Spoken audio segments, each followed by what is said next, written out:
Pernahkah kalian bertanya-tanya, mengapa mata uang Kuwait bisa menjadi yang paling kuat di seluruh dunia? Sebagai gambaran agar transparan, nilai 1 dinar Kuwait saat ini setara dengan sekitar 3,24 dolar Amerika. Jika dikonversi ke rupiah, satu lembar dinar tersebut bernilai lebih dari Rp58.397. Angka ini jauh melampaui nilai pound sterling atau euro, yang menjadikannya kekuatan ekonomi yang sangat dominan di pasar global.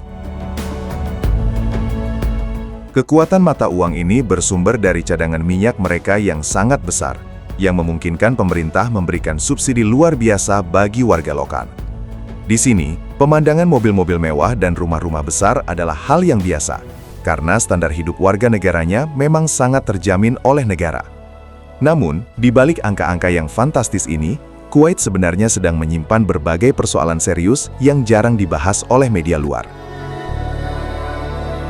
Dalam video kali ini, kita tidak hanya akan melihat sisi kemewahan dan tumpukan uang mereka saja. Kita akan membedah mengapa proyek-proyek bernilai ribuan triliun kini justru terlihat seperti kota hantu yang tidak berpenghuni.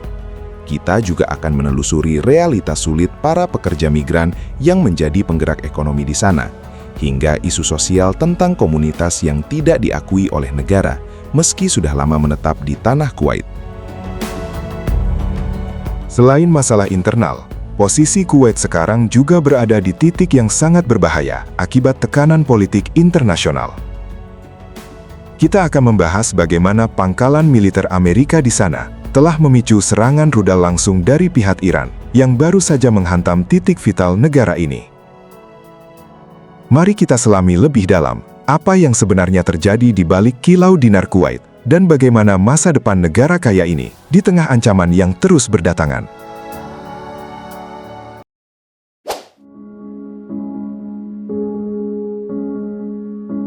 Kejadian serangan rudal yang mengenai area bandara dan beberapa titik penting di Kuwait menjadi bukti bahwa situasi di wilayah ini sudah masuk ke tahap yang sangat serius. Iran melakukan tindakan militer ini sebagai bentuk balasan langsung atas serangan yang sebelumnya dilakukan oleh Amerika Serikat dan Israel terhadap pihak mereka di Teheran. Kuwait mendadak menjadi sasaran karena adanya keterkaitan militer yang sudah lama terjalin erat dengan pihak Washington. Alasan utama mengapa Iran mengarahkan serangannya ke Kuwait adalah karena keberadaan pangkalan militer Amerika Serikat yang sangat besar di sana. Kuwait merupakan lokasi dari pangkalan-pangkalan strategis seperti Camp Arif Jan dan Pangkalan Udara Ali Al-Salem yang menjadi pusat operasional utama tentara Amerika di kawasan Timur Tengah. Bagi Iran, fasilitas militer ini merupakan ancaman langsung bagi pertahanan mereka, sehingga wilayah Kuwait dianggap sebagai target yang sah untuk diberi peringatan keras. Dampak dari serangan ini tentu saja menciptakan ketegangan baru bagi seluruh penduduk, termasuk jutaan pekerja migran yang menggantungkan hidup di sana. Meskipun pemerintah Kuwait berupaya meyakinkan bahwa kondisi tetap terkendali, rasa khawatir akan adanya perang terbuka di wilayah tersebut terus meningkat. Situasi ini menunjukkan bahwa kekayaan minyak yang melimpah ternyata tidak menjadi jaminan bagi sebuah negara untuk terbebas dari ancaman konflik bersenjata. Kuwait tetaplah raksasa ekonomi yang sulit digoyahkan. Mari kita bedah dari mana sebenarnya kekuatan uang mereka berasal. Sebelum itu, jika kamu ingin terus melihat sisi kehidupan nyata di berbagai negara, subscribe channel ini. Karena di sini, kita melihat dunia apa adanya, dengan sudut pandang yang lebih dekat.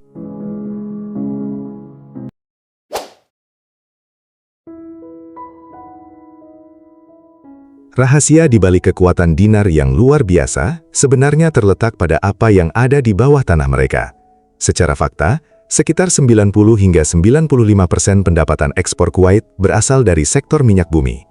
Negara ini memiliki cadangan minyak mentah sekitar 102 miliar barel, yang setara dengan 6% dari total cadangan dunia. Dengan ketergantungan yang sangat tinggi pada minyak, ekonomi Kuwait sangat dipengaruhi oleh fluktuasi harga energi global. Namun, besarnya produksi harian mereka mampu menjaga kas negara tetap melimpah.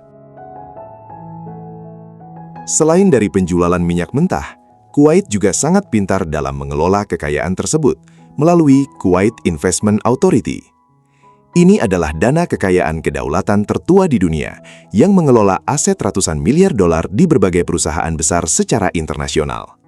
Strategi ini dilakukan agar mereka memiliki pendapatan lain di luar minyak, sehingga ketika harga minyak dunia turun, kestabilan ekonomi dan nilai mata uang dinar mereka tetap bisa dipertahankan di level tertinggi.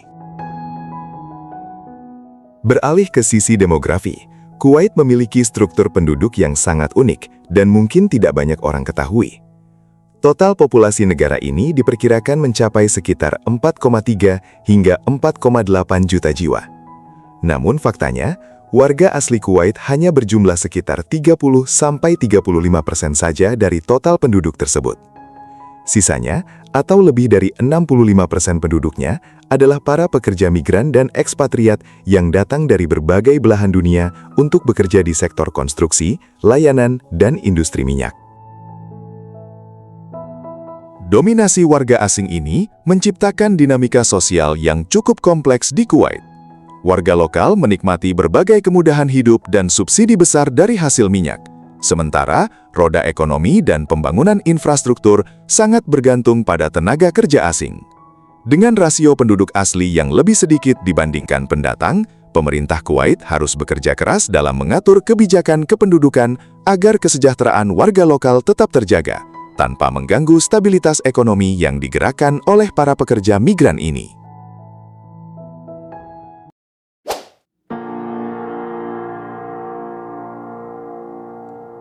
Kuwait mungkin punya mata uang terkuat, tapi realita hidup di sana adalah sebuah perjuangan melawan harga kebutuhan yang sangat tinggi.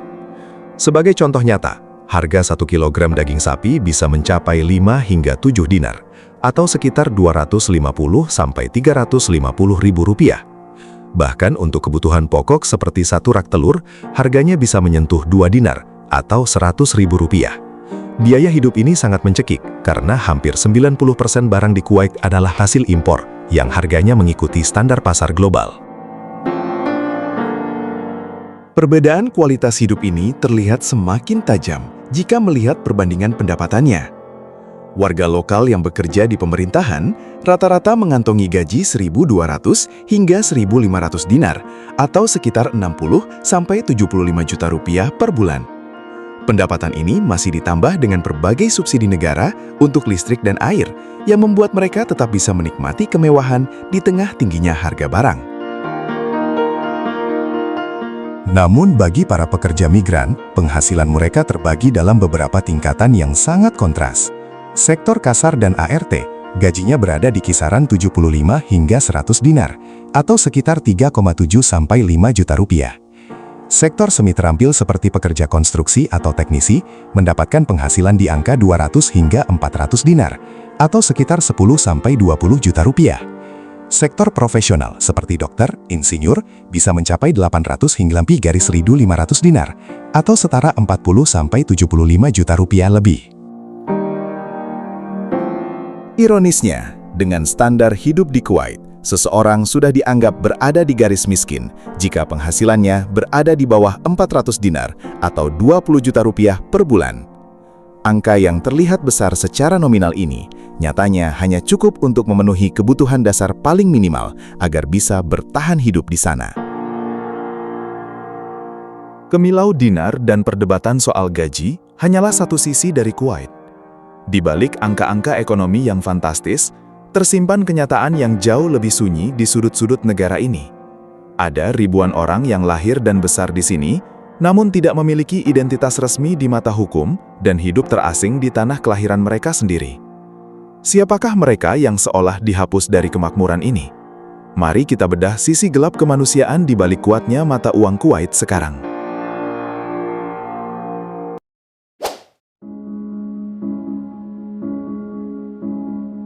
Di tengah kemewahan gedung-gedung pencakar langit, ada sekelompok orang yang disebut sebagai bidun. Dalam bahasa Arab, bidun berarti tanpa, yang merujuk pada puluhan ribu orang yang tinggal di Kuwait tanpa kewarganegaraan. Mereka bukan pendatang, mereka adalah keturunan suku pengembara yang sudah ada di sana sejak lama, namun gagal mendaftarkan diri saat Kuwait merdeka. Akibatnya, negara menganggap mereka sebagai penduduk ilegal di tanah mereka sendiri. Nasib komunitas bidon adalah potret kemiskinan yang kontras di tengah gelimang minyak. Karena tidak memiliki identitas resmi, mereka dilarang mengakses sekolah negeri, tidak mendapatkan layanan kesehatan gratis, bahkan tidak bisa memiliki akte kelahiran atau surat nikah yang sah. Mereka terjebak dalam lingkaran setan.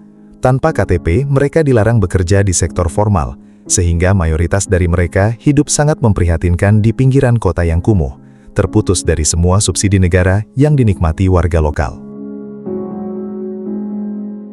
Masalah ini berakar dari masa kemerdekaan Kuwait tahun 1961, di mana banyak suku pengembara gagal mendaftarkan diri sebagai warga negara karena tidak memahami birokrasi atau tidak memiliki dokumen pendukung. Akibatnya, keturunan mereka hingga hari ini mewarisi status tanpa negara tersebut. Meskipun mereka fasih berbahasa Arab dan menganggap Kuwait sebagai satu-satunya rumah, mereka tetap dianggap sebagai orang asing. Di balik kompleksitas masalah sosial tersebut, Kuwait tidak pernah berhenti berambisi untuk menunjukkan taringnya di mata dunia melalui pembangunan fisik. Dengan dana yang seolah tidak terbatas, mereka terus memacu proyek-proyek raksasa yang menggabungkan kemegahan arsitektur dengan teknologi paling mutakhir. Lantas, seperti apa wajah masa depan Kuwait yang dibangun dari kekuatan dinar ini? Mari kita lihat bagaimana mereka membangun infrastruktur dan teknologinya.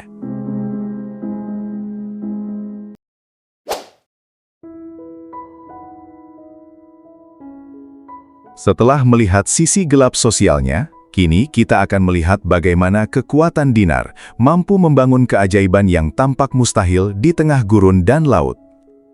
Salah satu simbol ambisi besar negara ini adalah Sheikh Jaber Al-Ahmad Al-Sabah Causeway. Ini bukan sekedar jembatan biasa, melainkan salah satu jembatan laut terpanjang di dunia yang membentang sepanjang 36 km membelah Teluk Kuwait.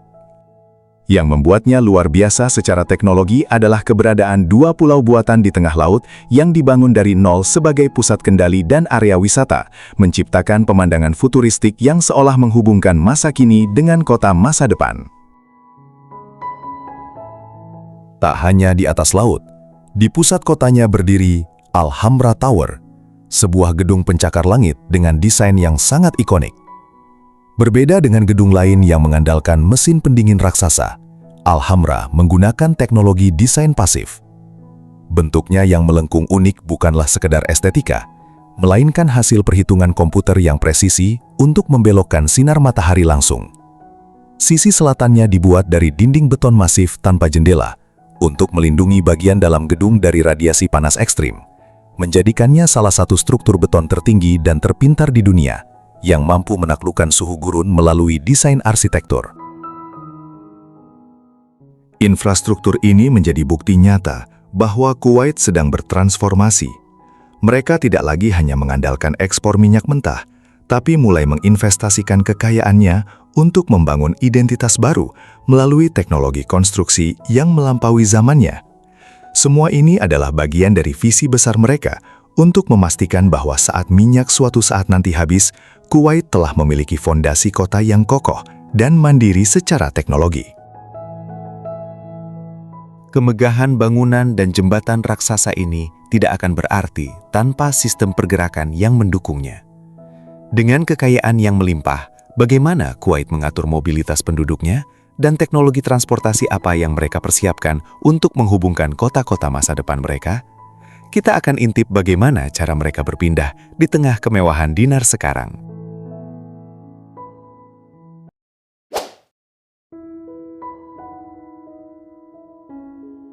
Di Kuwait, transportasi bukan sekedar alat untuk berpindah tempat, melainkan simbol status dan kenyamanan yang mutlak.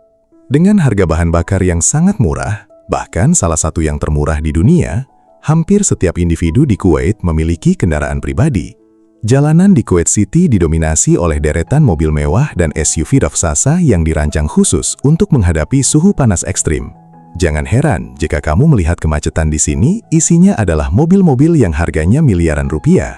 Karena bagi warga lokal, mobil adalah rumah kedua mereka. Ketergantungan yang sangat tinggi pada kendaraan pribadi, ini menciptakan tantangan besar berupa kemacetan yang kronis. Untuk mengatasinya, Kuwait kini tengah menggarap proyek transportasi ambisius, yaitu Kuwait Metro. Proyek ini direncanakan akan membentang sepanjang 160 km dengan sistem kereta otomatis tanpa masinis. Selain itu, mereka juga mengintegrasikan sistem bus modern yang dilengkapi dengan halte ber-AC tertutup untuk melindungi penumpang dari serangan suhu gurun. Mobilitas yang tinggi dan proyek transportasi megah memang menunjukkan ambisi besar Kuwait. Namun, di balik semua keteraturan dan kemewahan yang kita lihat di jalanan, negara ini masih menyimpan serangkaian fakta yang mungkin akan membuatmu terheran-heran, sekaligus sisi gelap yang jarang tersorot kamera dunia.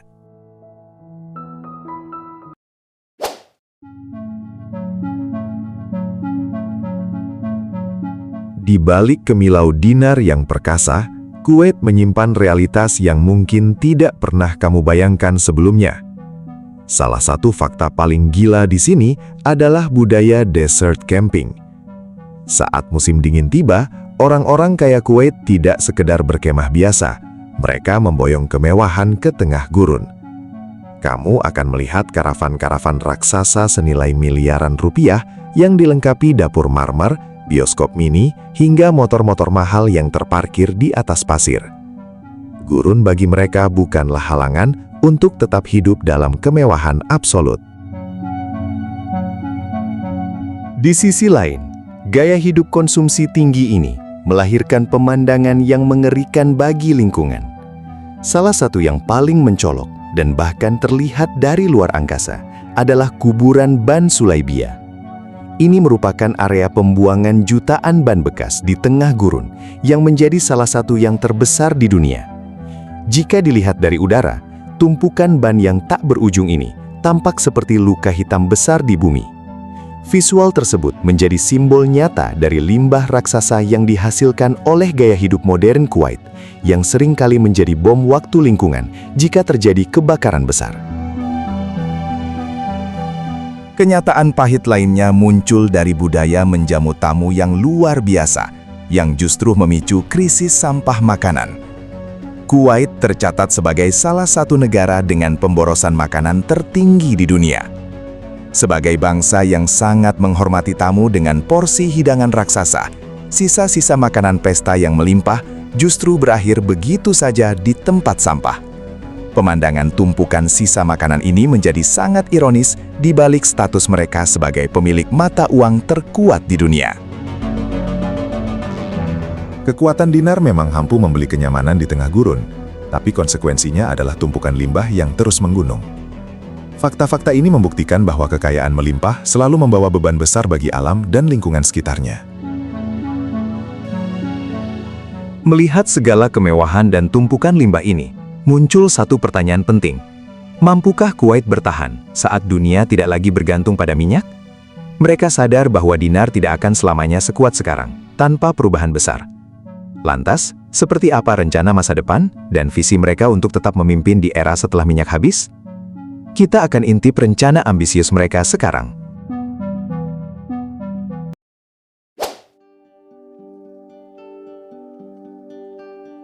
Menyadari bahwa ketergantungan pada minyak adalah risiko besar, Kuwait kini sedang berpacu dengan waktu melalui visi ambisius bertajuk New Kuwait 2035. Inti dari rencana besar ini adalah mengubah wajah negara dari ekonomi berbasis minyak menjadi pusat keuangan dan perdagangan global di wilayah Teluk Utara. Proyek paling fenomenal yang sedang mereka kerjakan adalah Silk City atau Madinat Al-Harir. Kota masa depan ini dibangun dengan anggaran lebih dari 100 miliar dinar dan akan menjadi lokasi berdirinya Burj Mubarak Al-Kabir, sebuah gedung pencakar langit yang dirancang setinggi 1.001 meter untuk melampaui rekor Burj Khalifa. Selain proyek fisik yang megah, Kuwait juga sedang melakukan revolusi pada sektor energi mereka. Di tengah gurun yang luas, mereka membangun taman energi terbarukan Shagaya. Proyek ini mengombinasikan energi matahari dan angin untuk menghasilkan listrik bersih dalam skala besar. Mereka ingin membuktikan kepada dunia bahwa pemilik cadangan minyak terbesar pun bisa menjadi pemimpin dalam energi hijau. Langkah ini sangat krusial untuk memastikan bahwa saat permintaan minyak dunia menurun di masa depan, Kuwait tetap memiliki kedaulatan energi dan ekonomi yang mandiri. Transformasi ini juga menyasar sektor sumber daya manusia dan teknologi digital. Pemerintah mulai menginvestasikan dana besar untuk menciptakan ekosistem bisnis bagi kaum muda dan para ahli teknologi di sana.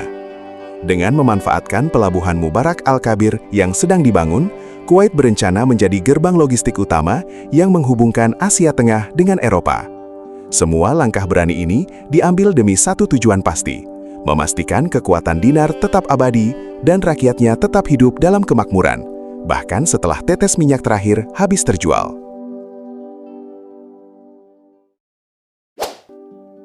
Kuwait adalah bukti nyata bahwa kekuatan ekonomi mampu mengubah wajah sebuah gurun gersang menjadi pusat kemewahan dunia. Dari kekuatan dinar yang tak tertandingi hingga ambisi kota masa depan yang menembus awan, negara ini menunjukkan bagaimana kekayaan dikelola untuk menciptakan kenyamanan absolut. Di balik semua kemilau itu, kita juga melihat sisi lain yang menjadi pengingat bahwa setiap kemajuan besar selalu membawa tanggung jawab yang tak kalah besar terhadap lingkungan dan keadilan sosial. Perjalanan menyusuri Kuwait memberikan kita pelajaran berharga tentang cara sebuah bangsa bersiap menghadapi masa depan. Mereka tidak hanya mengandalkan apa yang ada di bawah tanah, melainkan mulai membangun apa yang ada di atas kepala mereka melalui inovasi dan visi jangka panjang. Pada akhirnya, kekayaan sejati sebuah negara bukan hanya diukur dari angka di bursa valuta asing, melainkan dari sejauh mana mereka mampu menjaga keseimbangan antara kemakmuran, kemanusiaan, dan kelestarian alam.